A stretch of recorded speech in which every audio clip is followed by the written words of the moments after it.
వాళ్ళు మనుషుల తలలతో ఫుట్బాల్ ఆడేవారు. వాళ్లే మయన్లు. చరిత్రలో పురోగతి చెందిన మరియు అత్యంత క్రూరమైన స్వభావం కలిగిన వారిగా చెప్పబడే నాగరికతయే మయన్ నాగరికత. మనుషుల శవాలను మరియు తలలను ఒక ఆట వస్తువుగా మార్చి ఆడుకోవడం మయన్లకి సరదాగా చేసే పైశాచికత్వం కాదు, అది వాళ్ళకి ఒక ఆచారం. ఇది సరదా కన్నా భయంకరమైన పైశాచికత్వం. అదే మూఢనమ్మకం.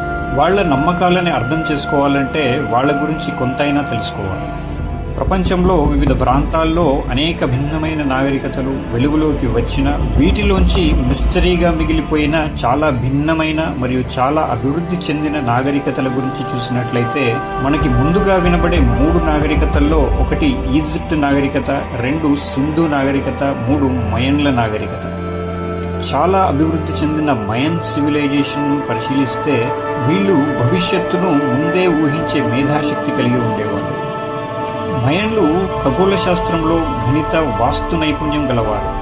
ఒక పరిపూర్ణమైన సైంటిఫిక్ మెథడ్తో కట్టడాలు కట్టడం, పిరమిడ్లను నిర్మించడం, వారి దేవతల ఆలయాలను ఖచ్చితమైన కొలతలతో నిర్మించడం వంటివి చేసేవారు. వాళ్ల కట్టడాలు, నిర్మాణాలు గమనిస్తే వాళ్ల యొక్క నిర్మాణ శైలి ఎంత గొప్పదో అర్థమవుతుంది. ఈ మయన్లు క్రీస్తుకు పూర్వము 2000 నుండి 16వ శతాబ్దం వరకు మధ్య అమెరికాలో జీవించినట్లుగా తెలుస్తోంది. అంటే నేటికి దాదాపు 4000 సంవత్సరాలకు పూర్వం అన్నమాట. మయన్ల యొక్క ఖగోళ, గణిత, వాస్తుశాస్త్రాల్లో నిపుణత, అలాగే వారి యొక్క భయంకరమైన బలి సంప్రదాయాలు మరియు క్రూరమైన ఆటలతో ప్రసిద్ధి చెందారు.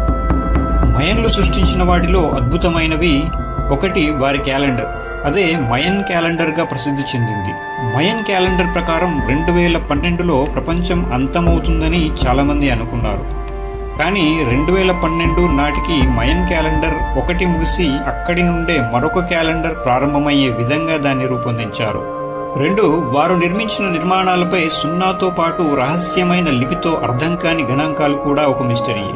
ఇప్పటికీ వాళ్ళు రాసిన లిపిని ఎవరూ డీకోడ్ చేయలేకపోయారు.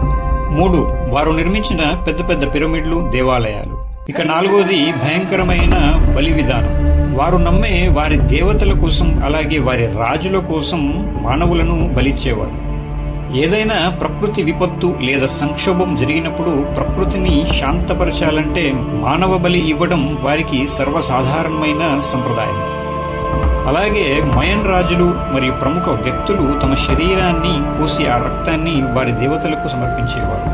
ఆ ఆచారాల తాలూకు చిత్రాలు, బొమ్మలు వారి ఆలయాల గోడలపైన, కట్టడాలపైన స్పష్టంగా కనబడతాయి. ఇక అత్యంత ఆసక్తికరమైన విషయం, మనుషుల శవాలతో, వారి తలలతో, అలాగే వారిని కాల్చిన బూడిదతో బంతులు చేసి మయన్లు వారి ఆచారం ప్రకారం ఆడుకునేవారు. ఈ ఆట పేరే పోకాటాక్ బాల్ గేమ్.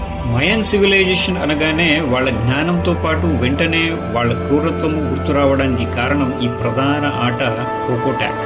వారి దేవతల ఆక్రోశం తగ్గించడానికి ఒక మనిషిని బలి ఇచ్చేవారు. ఆ తర్వాత తమ సమూహం నుండి బలి ఇవ్వబడ్డ ఆ వ్యక్తి ఆత్మ తమతో పాటు ఎప్పటికీ సంతోషంగాను మరియు వారి దేవతల యొక్క అనుగ్రహం ఎప్పటికీ ఆ ఆత్మతో ఉంటుంది అనే నమ్మకంతోనూ బలి ఇచ్చిన వ్యక్తి తలతో ఈ ఆట ఆడి సంతోషాన్ని ప్రకటించేవారు. ఈ సంప్రదాయంలో బలి కాబడిన వ్యక్తి అదృష్టవంతుడని, దేవుడికి ప్రీతిపాత్రుడని నమ్మేవారు. ఏది ఏమైనా ఖగోళ, గణిత, వాస్తుశాస్త్రాల్లో అపూర్వ ప్రతిభను, పరిణతిని చూపించిన మయన్లు మరియు ఇలా మనుషులను ప్రకృతికి బలి ఇవ్వడం అనే మూఢనమ్మకాలు, ఈ 2 విభిన్నమైన కోణాలు ఒకే నాగరికతలో చూడడం మనకి పెద్ద మిస్టరీయే. ఇలాంటి మరిన్ని historical and mysterious interesting facts కోసం నా ఛానల్ని సబ్స్క్రైబ్ చేయండి, లైక్ చేయండి, షేర్ చేయండి. Thanks for watching.